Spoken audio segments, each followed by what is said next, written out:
Today, we are beginning one of the most foundational topics in Islamic studies. It's a topic you've heard, but one that is often misunderstood. We are going to discuss the age of ignorance. When you hear this term, what comes to mind? Deserts? Camels? Tribes? The term age of ignorance is a profound, deep concept from the revelation. It literally means the age of ignorance. And to truly understand the light and miracle of Islam, we must first understand the nature of the darkness it came to replace. This is the before picture, and it is essential. So, let's start with the word itself. The root word for this ignorance does not simply mean to not know. This is a very shallow understanding. The true meaning implies foolishness, arrogance, a lack of civility, a hot headedness. The true opposite of this state isn't just knowledge, it's also forbearance, a word that means patience, and self control. So, a society in this state of ignorance isn't just an uneducated one, it's an arrogant, uncivil, and uncontrolled one. This brings us to the most important point on this slide. This age of ignorance is not just illiteracy. Let's be very clear. The pre Islamic Arabs were linguistic geniuses. They were masters of poetry and language. But they were in this state of profound ignorance. Why? Because, as we see, it is a state of being. It is a society that is ignorant of or actively rejects divine guidance. The core of this ignorance is the ignorance of the oneness of God. It is the ignorance of his right to be worshipped alone. Everything else, all the problems we're about to see, are just symptoms of this one core disease. It is the darkness before the light of revelation. So, when are we talking about? This refers to the historical period in Arabia, immediately before the first revelation of the Quran to the Prophet Muhammad in 610 AD.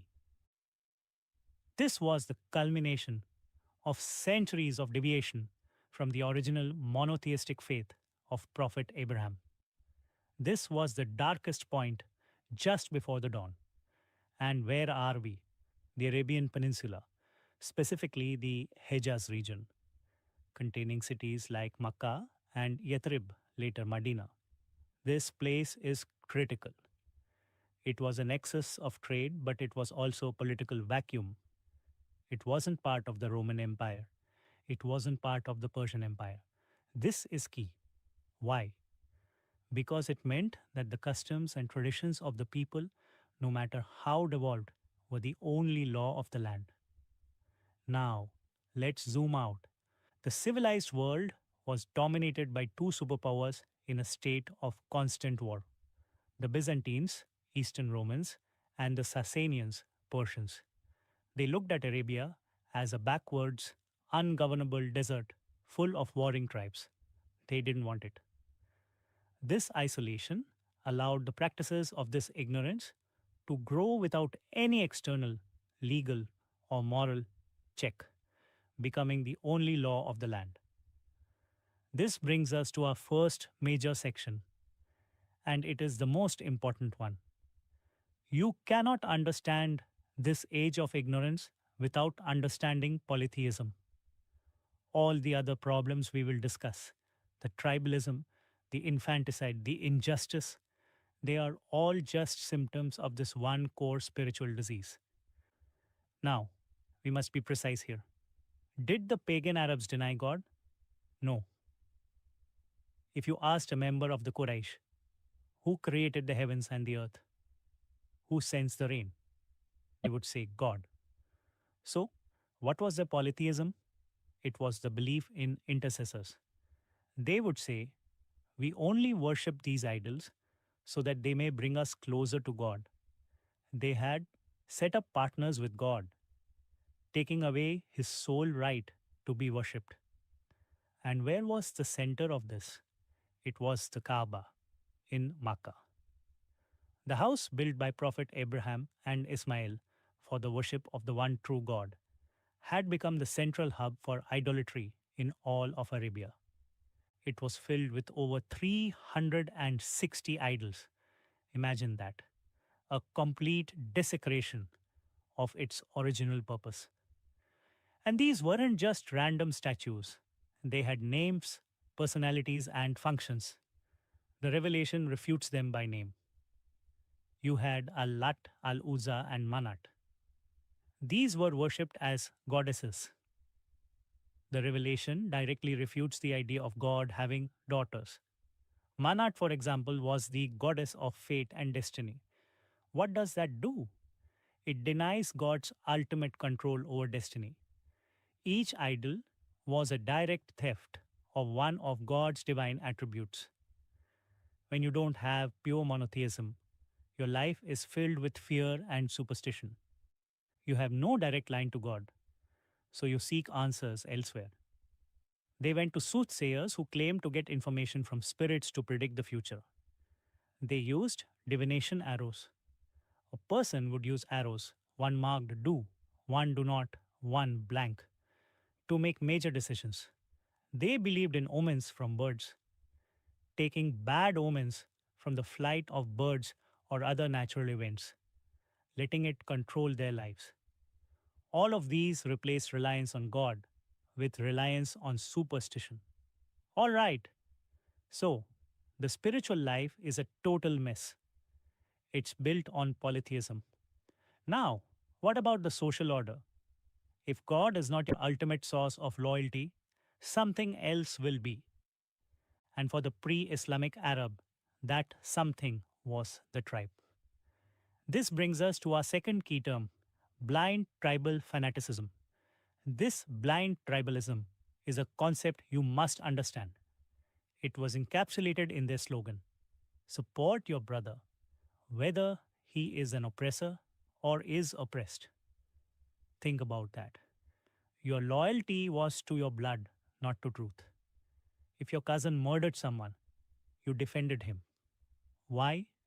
Because he was your cousin. That's it. The tribe was the source of one's identity, law, and protection. When the Prophet Muhammad came, he took this exact slogan and masterfully redefined it. He was asked, how do we support our brother when he is an oppressor? He said, you stop him. That is how you support him. In one sentence, he shattered that blind tribalism and replaced it with divine justice. So, what is the natural result of this tribal fanaticism? Perpetual, endless, pointless warfare. They celebrated this in their poetry in the days of the Arabs, which were oral histories celebrating their tribal wars. The most famous example, the War of Bassus, a famous war that lasted for 40 years between two related tribes. What was the cause? It started when one man killed a neighbor's camel. This single act led to 4 decades of bloodshed. So, what about justice? What about law and order? There was none. Zero. The only law was might makes right. Your rights were directly proportional to the number of swords your tribe could raise. If you were weak or an orphan, your property could be taken. If you were a slave, you had no rights at all. So, spiritual life is polytheism. Social life is blind tribalism. This brings us to our third section, the moral landscape. What do you think the moral compass looks like at this point? It's completely broken. And you can always judge the morality of a society by how it treats its most vulnerable. Let's start with women. In a system of tribalism, where strength was in fighters, women were seen as a burden, or worse, as property. A woman had no right to inheritance. In fact, she was property to be inherited. In some tribes, when a man died, his eldest son had the right to marry his stepmother. She had no agency. But it gets darker. We must talk about this because the revelation talks about it. The most horrific practice was female infanticide, the burying of newborn daughters alive. This was the absolute lowest point. Why would they do this? Two reasons. One, fear of poverty. A son was an earner, a daughter a burden. Two, fear of shame, that she might be captured in war, dishonoring the tribe. The revelation addresses this horrific crime directly and powerfully. What about the economy? It was just as unjust. It was built on two pillars of exploitation: usury and gambling. Usury wasn't just interest, this was predatory, exploitative loan sharking. The rich would lend to the poor at high rates, trapping them in inescapable debt. Gambling was rampant and seen as a sign of wealth. Men would gamble away their entire fortunes, their homes, and sometimes even their own families, leading to social ruin. So, what did this society value? It valued boasting and arrogance. Alcohol was not just common, it was a source of pride. Men would boast about their ability to drink. Society was built on boasting about one's lineage, wealth, and power. Humility was seen as weakness.